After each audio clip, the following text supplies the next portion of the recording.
Hi,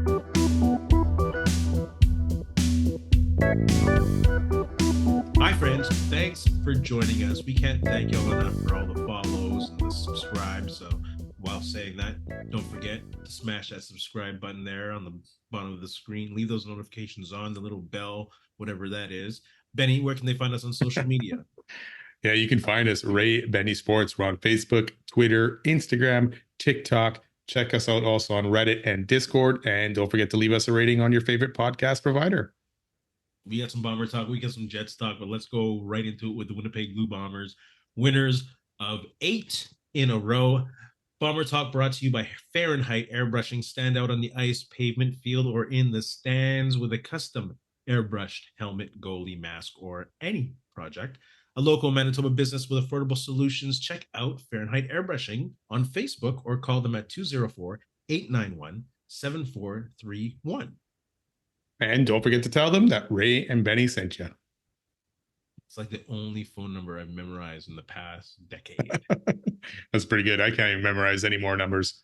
No matter what. I also got 222-2222. Yeah, well, that one's pretty easy. Yeah, you get some pizza. Take the dubs when you can. Unlike the Bombers, who are just rolling with the dubs. What's your biggest takeaway from the Bomber win?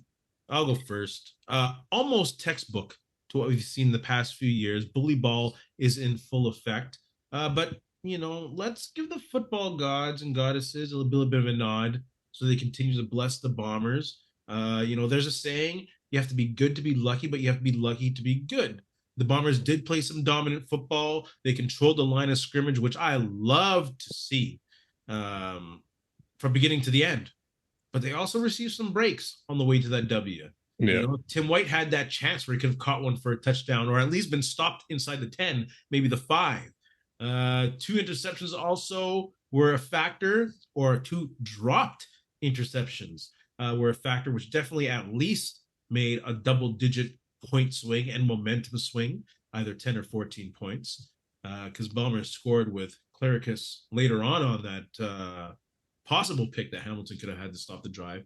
Yeah. How they didn't score a touchdown on what's his name's O'Leary Orange. O'Leary Orange. Our boy from back in the day. How they didn't score on that drive a touchdown boggles me. So that's 4 points right there. So, you got good to be lucky to be good. So that's my biggest takeaway, even though they played a dominant type of game.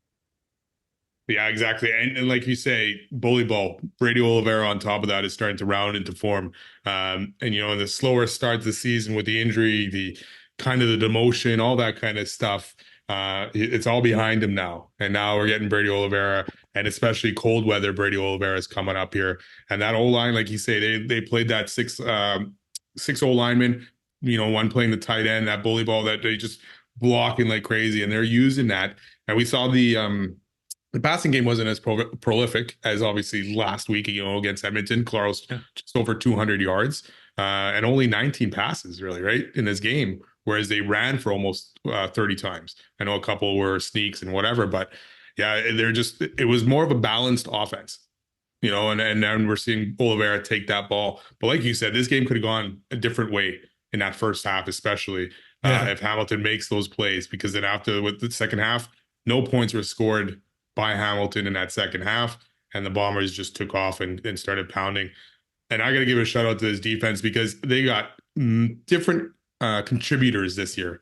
Yeah. Like we relied on Willie Jefferson, Big Hill, Brandon Alexander to make those plays, in those 3 phases. But now everybody's making plays. Interceptions from Ford and Nichols this year too.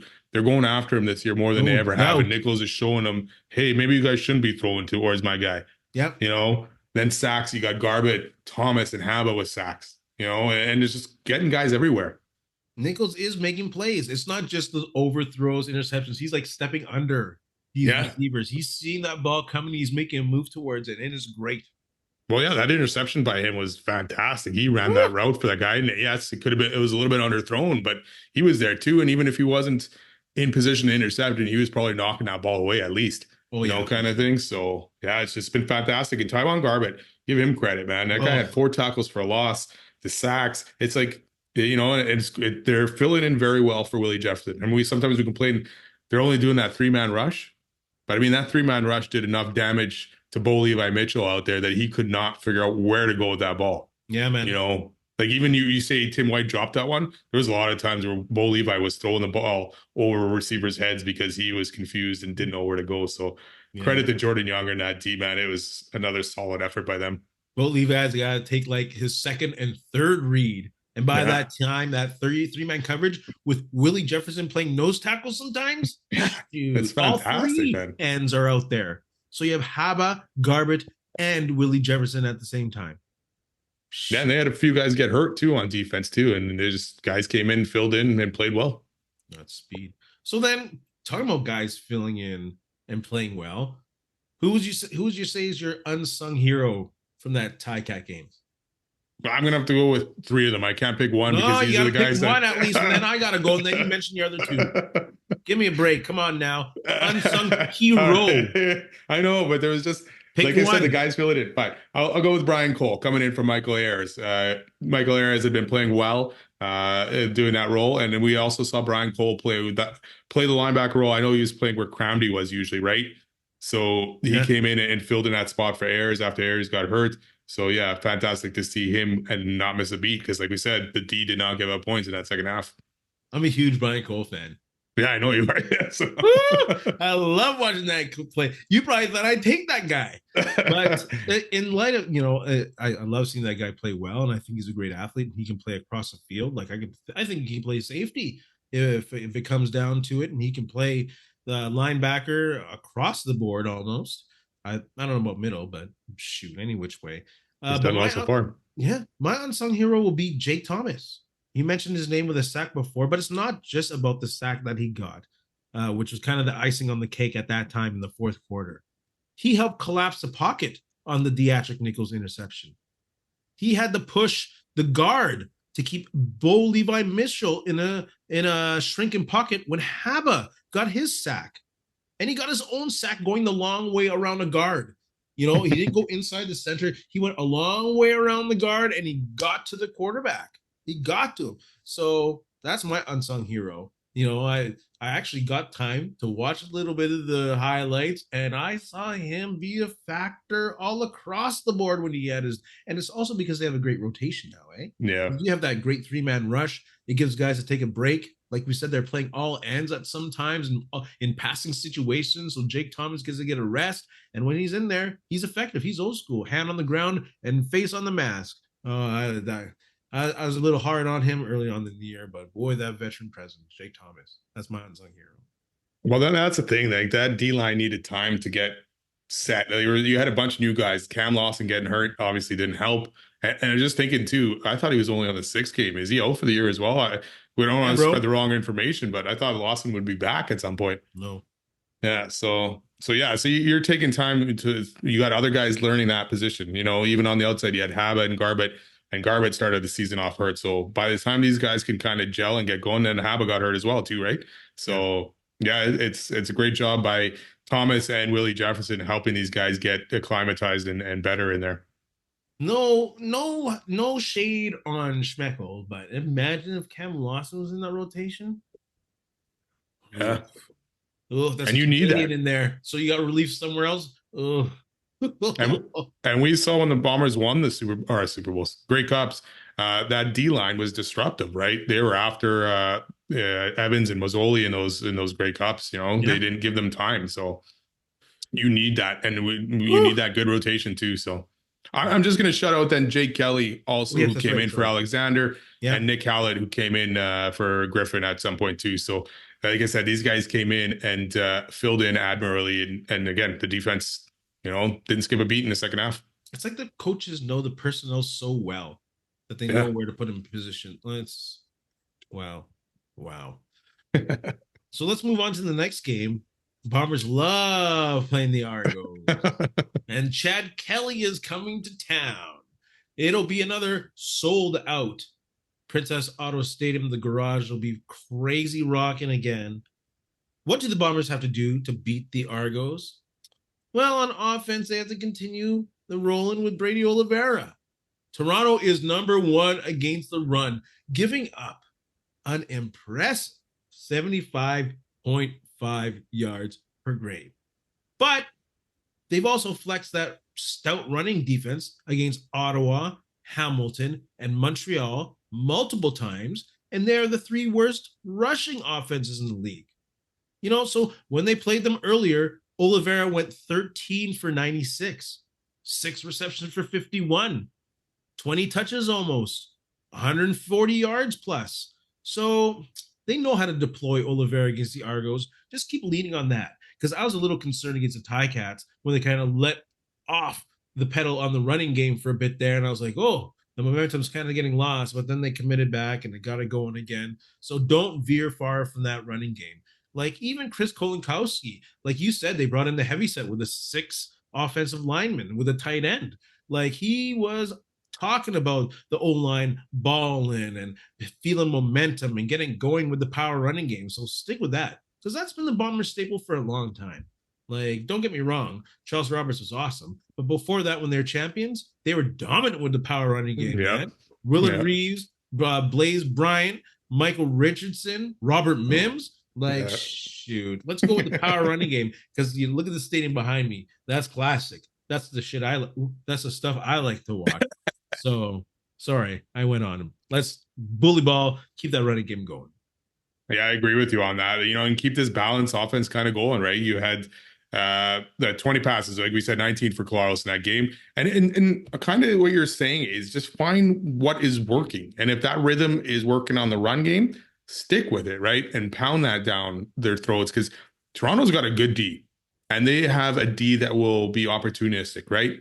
You got Jake Serezna there, who's leading the league with 7 sacks right now on that D line. You got Winton McManus, on at the linebacker position, who has been very good as well. And in the last 2 games they played, I think what you said, Montreal and Ottawa, no, Hamilton and Montreal, they were giving up about 5.5 yards per carry average in those games. So yeah, Brady Oliveira can hit that and probably a little bit more. So you may have to lean on him and see how the game goes. But yeah, that Toronto defense, they got some good DBs as well. A lot of interceptions back there. It'll be a tough game. And they need to win this game. Toronto. They need to stay ahead of Hamilton or knock Hamilton out, I guess, with a win for Toronto. And Winnipeg needs a win or a Saskatchewan loss to clinch the West final. So it should be an interesting game. And like you say, sold out again, probably getting close at least, if not already. So it should be a fun one. I saw a post on social media that says sold out. So I'm going to okay, so we're there already. I'm going to believe that. Like, that's the thing about Bomber football. Like, even with the power game back in the day, you look at those offensive lines, like Chris Walby, Bob Moley, Davin Cognit. Man, like, you can go on and on. Miles Gurrell. Miles Gurrell, yeah. Oh, yeah. They're so good. Lyle Bauer. Lyle Bauer. Bob Moley. Like, dude, look at that field again. It's good time. Once it's cold out, man. I mean, once Grey Cup's in BC place, so obviously weather's not going to be a factor there. But once it's cold out and that ground's frozen, man, you gotta have a running game in the CFL. You can't win without it in the playoffs, unless you got a perfect day. Obviously, then you can go any which way. But it's very rare that it's a perfect day in November for CFL football, especially when the game is close and you need a running game to close it out. Yeah. Like the Bombers have one where they can get 4 or 5 minute drives where they can just lean on it. And then it opens up everything over the top or in the middle or whatever. Because everyone's peeking in the backfield. We've talked about that. Play action. Oh, yeah. Use that more. It's great. Exactly. Yeah. Goodness. Defense, what do they got to do there? Got to get after Chad Kelly, obviously, rattle him because when he gets rattled, he is horrible. And he's shown that in multiple games in the playoffs last year and some games this year against Ottawa. Was it Ottawa where he threw 4 interceptions? So, yeah, get after him. And you got to slow down Kadeem Carey, who's had a pretty good season himself, and he's averaging 5.6 yards per carry. And he loves to play the Bombers. He's had some good games against the Bombers, so they'll be coming at it. But, yeah, if you can get after Chad Kelly and kind of make them maybe one-dimensional, you got a pretty good chance in this game. They have to get after Chad Kelly. Yeah, you can't give him time. Don't let him get into rhythm. No. In September, the Argos were 2-3 in 5 games, with Chad Kelly throwing 6 touchdowns to 7 interceptions. They have to be able to create pressure with the 4-man rush because I really don't think, especially early in the game, the 3-man rush can be effective because of who you say, Kadeem Carey and the Argos rushing game. They're averaging 125 plus yards per game rushing. Like, if they can find a way to stop that rushing game, they got to play 4-man. Yeah. On the deep, they can't play 3-man early in the game. So that means they can put the game on Chad Kelly's shoulders. And I think that puts the advantage for the Bombers there.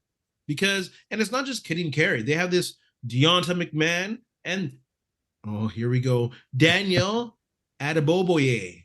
There you go. Good job. Good job. If they keep going, the Bombers might have a long day.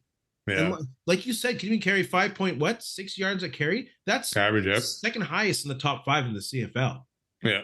Behind who? Brady Oliveira. So I should have just let you answer it. I hate when people ask questions and they just answer it. Now I feel like a dink. But really, they got to get that running game going. Yeah, that's other than that 18-yard touchdown that they let Best get. Butler.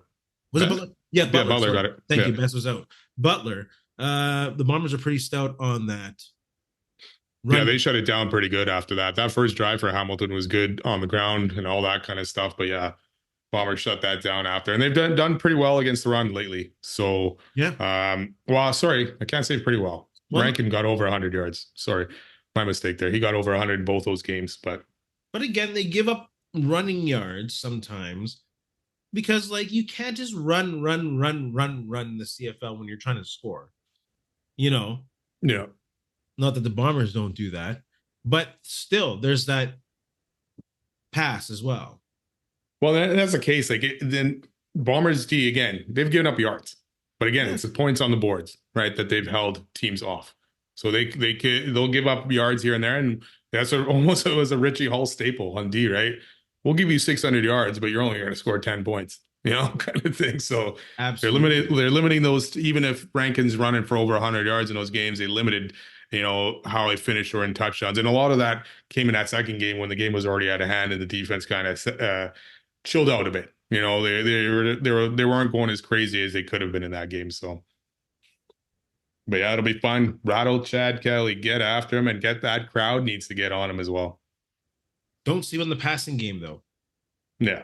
They can put up some yards with Coxie, Daniels, and Polk. Yeah. Oh, yeah. Shoot. Therapists. Special teams. Well, stop Janarian Grant. Yeah. And again, they have advantage to flip the field with this long distance kicker. Second in punt total. Second in net average. Like, John Haggerty is a good punter. But that also means you have opportunities if he puts it in the middle of the field, hopefully. So, come on. Hey, Lucky Whitehead hasn't broken one, but he's been consistent and hasn't really turned it over. So, I'm happy with that. Remember back with Cal Murphy, with Boyko returning it all the time? It's like, whatever. Catch the ball, bro. Get 10 to 20 yards. Let's go. Did he actually get 10 to 20, or was he, just basically just don't fumble it, buddy? Yeah, maybe an 8-yard average for Boyko career. But we knew we had the ball. Sure hands, just don't fumble it. Just the opposite of Gizmo. Oh, yeah. Big time. And that's the thing. We never had good returners. We never did. It was never exciting until Albert Johnson basically came around, kind of thing. Absolutely. So even right now for Lucky, the last game was not his best game. We're not even close to being that. Like, even at punts, 8.2 average, kick return 19, and he actually did fumble on a punt return, but recovered it himself, right, kind of thing, which could have been a huge play in that game. So yeah, we need a little bit more out of him. And it's funny, every time we talk about the other punter, it's like he's up here and Sheehan's down here, kind of thing, right? So, but Sheehan's done better overall lately, and he's had some good punts. But yeah, just don't mess it up. Just don't line drive it. Give him a good return. Win that field position. But Janarian Grant's going to want to return one against his team, right? Oh, he would love it, especially in Winnipeg at that stadium. Oh, God. He'll be looking for it. Just keep him on the sideline. Yeah. Just never punt. Just never punt. Well, I guess kickoffs, though. Oh, gosh. Bomber fans, put your comments below about the upcoming game against the Argos. A couple times I've referenced this building behind me. Canad Inns Stadium. I know it more as Winnipeg Stadium. You got IG Field, Investors Group Stadium, Princess Auto. What did you enjoy more about this building, Canad Inns Stadium, than Princess Auto Stadium? You go first. Aesthetics wise, probably nothing really. But for me, it would have been either the concourse, which was better, or the location, which I like better. Right, those kind of things. I can't think of anything else that would have that stadium be better, really, in terms of anything else. But I hate Princess Audio Stadium just for the fact that I can't walk around when there's 30,000 people in there, right? Oof. And you want to get up and walk around and check stuff out. It's tough to do. So Yeah, especially like during the breaks. During yeah, the game, it's okay. yeah. Like if you've been there for a while, you know not to wait until halftime to get food. Oh yeah, or move, yeah, because you're not moving. You know, Grey Cup was horrible concessions, man. Not Horrible. surprised. I enjoyed. There was like a different vibe from every section in this stadium. Like I Yeah, think investors group, there's like just a roar, but like there was like a different vibe at every. Like the student section was crazy. It was a thing of its own. yeah, Section T wrote off that section, saying Section S sucks, and they had back and forth. And then you had the Safeway Family Fun Zone, which yeah, was cool. I remember that as a kid when I was young. And then you had the people in the baseball seats there that were kind of drunk, but there weren't enough people to rival the student section over there. And it was just different vibes. F and G, yeah. no, this way near the away tunnel and away dressing rooms. That was rowdy there as well. Like just had different vibes at different places, but it wasn't as connected Yeah. as Princess Auto Stadium. Yeah, it was a good stadium. I mean, for its time and what the purpose it served and whatever, all For that kind of stuff. sure. No complaints. I mean, just walking up that stupid freaking spiral to get to the freaking top though was quite the Yeah. quite the adventure getting up there. It was like, holy crap, am I there yet? That's a workout for the year. Oh, jeez. It's like It was climbing something. Everest. It was. I miss that stadium though. It was fun. I mean, Jeez. we went to a lot of games. We grew up in that stadium pretty much, right? So Yeah. a lot of Yeah. playoff games in there, and it was good. I kind of miss bad weather games though. Like weather's Yeah, not as big a factor in this stadium because they dig it deep in the ground. Like there's some good, cold, windy games that made like Bob Cameron legendary. yeah. I was behind you. No, I was in this side of the empty field at the temporary seats for the Great Cup. So in '91. So probably your other side, but closer to Yeah. you in the open field there. No, not on those seats. We were on the temporary ones. Oh, not the temporary ones where the rum hut is. Remember there are No, temporary yeah, ones there in the student section for the yeah. I Grey Cup. don't. For the Grey Cup. For the first one in '91, I think we were in the green space there for right behind you. So you're there for the halftime show for Burnt Cummings and all that? I could have been there, but I probably was inside because my toes were frozen. Not inside, obviously, but somewhere trying to get a little bit warm. What a horrible It was halftime so show. cold, man. It was cold, and I was like 12 or 13. Wow. I don't We're know. going way back. The Bomber fans, check it out. We have James Murphy talking about the coldest games that he played in the playoffs. Broomball shoes. Bomber fans, put your comments in the comment section below. Let's go move on to some Winnipeg Jets talk. Let's do it. Coming Let's up, go. season starts on Wednesday against the Oilers. Home opener Friday. And against Bedard, home opener. Wow. Starting off with a bang. Jets talk over under. Team point totals 98. You go first. I'm going to go under. I'm not going to say far under, but definitely under that. They're not hitting their 110 or whatever they got last year. I'll go slightly under as well. I don't think they'll be sniffing top spot like they did in January last year. I think it'll be a rough go to get a playoff spot, but I think they'll get there. 40, 42 wins. Kyle Connor getting 50 goals. I'll go under. I don't think scoring will be at a premium this season for this team, especially early on in the year. I think they'll really be concentrating on defensive responsibility, especially for that first line, because they have to, because they know the offense will break out sometime, but they got to get some defensive responsibility on that team. So yeah, under. I'm going to go over because I think they're going to rely on him to be able to score a lot of goals this year. That top six is going to need to produce a lot for this team to win because I don't have a lot of faith in the bottom six scoring goals. So over for me on that one. Shifley, 80 points. I'm going to go over because if Connor's getting over 50, then Shifley's got to be helping him get there. And then I'll go under because the last 2 seasons, Shifley has not been a point a player. What did he go? Point a game player. And I can't see him in this style that I assume that they'll play with Scott Arniel improving on points this year. Helly, 35 wins. He'll be in Vezina contention again, so I'll go over with the emphasis on, like I said, team defense.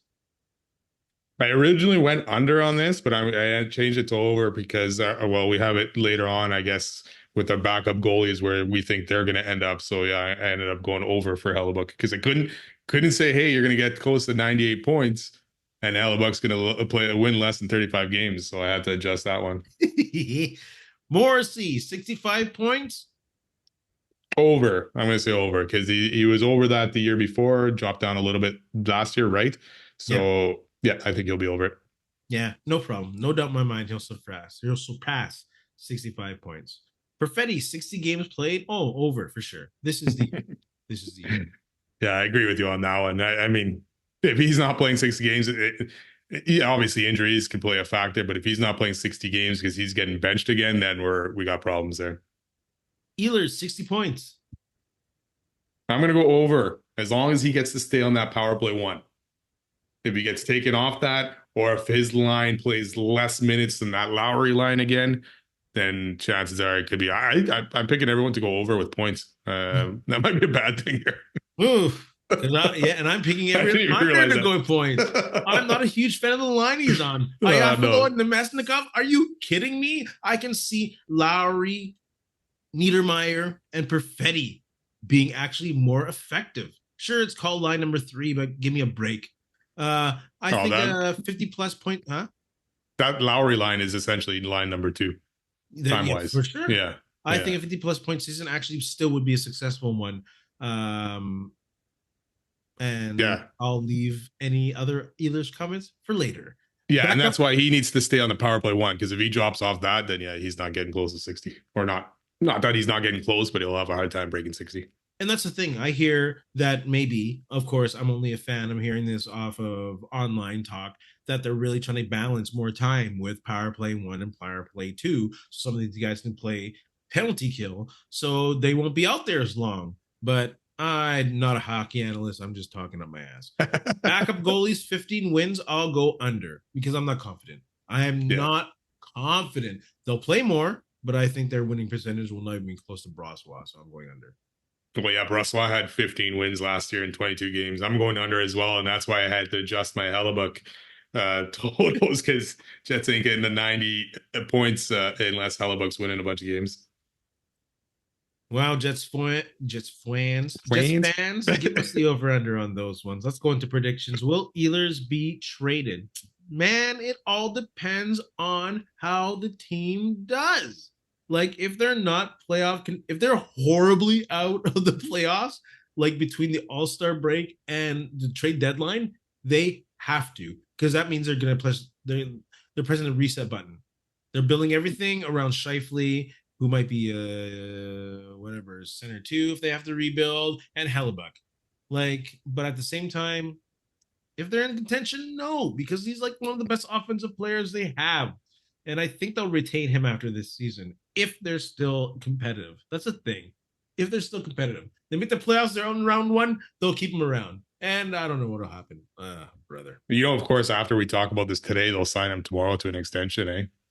Oh, are they in the talks? I don't know. I haven't heard anything. They offer the surprises, so. I don't think so, but things come out of the blue out of nowhere, right? There's reports of things not going well with Perfetti, and then all of a sudden the next day he signs. So I don't think he will be traded. And like you say, only if the Jets are in contention, because obviously you're not going to give away an asset close to the trade deadline if you are in contention and possibly make the playoffs. And since we think the Jets are going to make the playoffs, they won't end up trading. But if they're out of it, I can see it happening.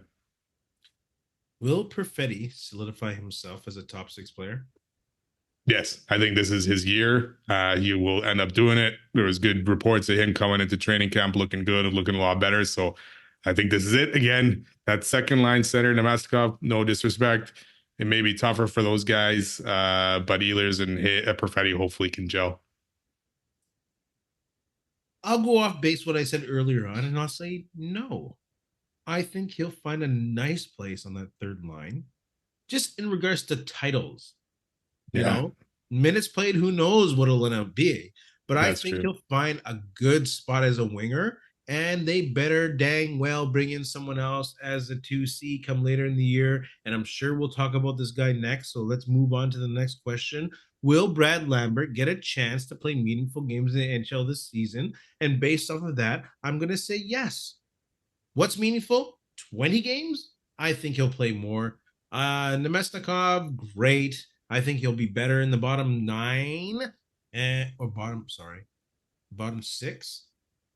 And I think hopefully Lambert will get that 2C opportunity, because I think that line as it is right now will sputter. And I think eventually it'll be Lambert's to come and take. So yes, I do think he'll play meaningful games. Yeah, I think so at some point too. I don't know, like you're saying, where he'll get that opportunity. Kind of disappointing he didn't get that opportunity to start the season, even for a few games, 5 games or something, just to see what he can do. Tryouts are, training camp's different. You got nerves. You're like expected to do all this stuff. It didn't work out very well for him in that terms, but we talked about it. Cheveldayoff said, "Hey, the young guys are going to get an opportunity to make this team." Well, none of them ended up making it. So, and then Rutger McGroarty made Pittsburgh. That lineup's a little bit different. That lineup's a little bit different, though. So that Pittsburgh lineup's pretty weak for the most part. So, besides their top guys, but it's just funny. Cheveldayoff, they're going to get the opportunity, but then you don't even keep any of them to even start the season. You got Appleton still on that. We call it the third line when it's really the second line. But yeah, you couldn't give Lambert a spot there to try out just for 5 games, a few games, something. I get it. He's still young, but you could have tried him, gave him some NHL time, see what happens, and then send him down. Don't send him down right away. But that's it. That's the Jets' MO right now, and we'll see where it goes the rest of the season. Maybe it's a situation where, like, you had a solid camp, you had a decent preseason. Let's get you a little more pro play in the AHL when guys are hungry, and then we'll bring you up after a few games. Maybe. Yeah, we'll see. Ooh, I'm never right on hockey, so let's talk about favorite D Jets all time. We're gonna look at some of our favorites, maybe 3, maybe 4, maybe 5. We'll see how different we get. You want to go first on one of them? Yeah, we might as well pick the one that we probably both have. I'm gonna go with Dustin Byfuglien. Obviously, I missed the guy. Love watching that guy play. I was talking to it earlier about with some other people, just that playoff intensity that he brought, right? That the Jets have lost and haven't been able to get it back since then, kind of thing. But he was just fantastic in that run. Man, I miss that guy. Just a force. I don't know what to add to that. No. Like his most popular memes are him holding 2 different players at one time. Twice in a playoff run. I was there when he smoked Mark Stone. Oh, I was at that rink too. Oh my goodness. Where were you? Were we sitting together? Because I was in the 300s. No, I was in the lower bowl. 200s. I was in the lower bowl because close by was actually a lot of Mark Stone's fans. I don't know if it was family to where I was sitting. Yes. And after that hit, they were not happy. They were close to that. They were close to the hit. Yeah. It was, that hit was, Dustin Byfuglien. Dominant. Totally clean as well. Oh, absolutely. Yeah. Absolutely. I'm going to go with Teppo Numminen for one of them. Dude was a machine. He played till he was 41. Yeah. And he missed a lot of a season because he had heart surgery. And then he came and played the final season of the game. And he was like the last player of his draft class in 1986 to be active in the NHL. Like, dude served the Winnipeg Jets, and he loved being here. So, Teppo Numminen. Yeah, I got him as well. Not flashy, nothing like that, but stay at home. Big definition of stay at home defenseman for that guy. Yeah. Who's the third one? I'm sure this one will be different. I gotta go with Phil Housley on this one because that dynamic between him and Solani that season was unreal. Yeah. And again, Almost wish he wasn't on the team because that means we didn't trade Dale Howardchuck kind of thing, right? But Housley came in Me and too. he was fantastic. I did love Phil Housley as well. But I didn't pick him. I went a little more old school. No WHA players this time around. I'll go with Randy Carlisle, number 8. Yeah. Is that why Timo had to wear 13 and then move to 8 after, or was he 8 and then? Yeah, he was 13 at first, then he moved to 8, right? So that might have been it. Yeah. I'm just figuring this out now, maybe. Yeah. I don't know, but he was a childhood favorite of mine. Dude didn't play with a lid until he retired. Him and Craig McTavish. Oh my goodness! Acquired from the Penguins for a first-round draft pick. Do you remember what's his name? Doug Bodger. I remember the name, yeah.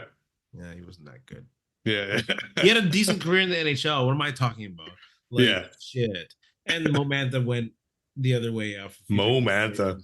Yes. Fantastic. But Randy Carlisle was here for a long time, just a grinder player, a veteran player, a culture player in that time when it was needed, or a different culture, I guess. So I'll go Randy Carlisle there.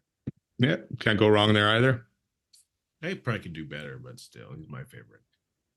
And give a shout out to Dave Ellett as well, just for that overtime goal against the Oilers. Well, then shout out to Dave Babbage. What about Frederick Olsen? Dave Babbage. I like Dave Babbage too. Frederick Olsen. I liked that boomer from the point. Yeah. Oh, shit. I got Babbage written down here too. And Morrissey's down there too. Yeah. So we've given already like 6 or 8. Yeah. Stanley Cup predictions, finalists, and winner. You want to go first? Yeah. Sure. I'm gonna go Dallas, Boston. Boston wins it. I'm gonna go Edmonton. Bruins in the Stanley Cup. I think Edmonton is just raring to go. They lost that game 7 in Florida. There's character now. And there is edge with Edmonton. They're going to be pissed and determined. Skinner's gone deep into the season. Skinner's going to have more confidence. I think Edmonton's going to be a beast. And they might have a little bit of struggles, maybe like a 5-game losing streak, maybe here and there. But I think they will be dominant and determined to win. I think they will face the Boston Bruins. I like that they signed Swayman. I like that they got what's his name from was it Carolina? What's that center? I don't know, but they got a pretty big defensive core there at Boston too. They got Zadorov. Yeah. Oh, Lindstrom. Lindstrom is their number 1 center now, and they still have Brad Marsh on there. So I think Bruins will also make it. But I got Edmonton Oilers. Too much the firepower, and I think Bruins will get their asses tired out in the Atlantic Division. That'll be interesting. And then they got to go through the Rangers probably. Yeah, it's a tough grind there compared to like even Edmonton last year getting to the Stanley Cup compared to Florida was a lot easier getting through that Pacific Division, and then even Dallas at the end there, right? And it'll be interesting with Vancouver to see how they are. And I know their goalies are out for a bit, so will they be able to survive until Demko and stuff gets back? So they're probably the only challenge. Vegas, not expecting a lot out of them. I mean, they'll be good, but who knows where they'll go in the playoffs. It'll be fun. Season starting. Or I guess the season technically started already. Oh, yeah, for sure. NHL, Winnipeg Jets fans, put your comments in the comments section below. Benny, you have anything to say to our friends?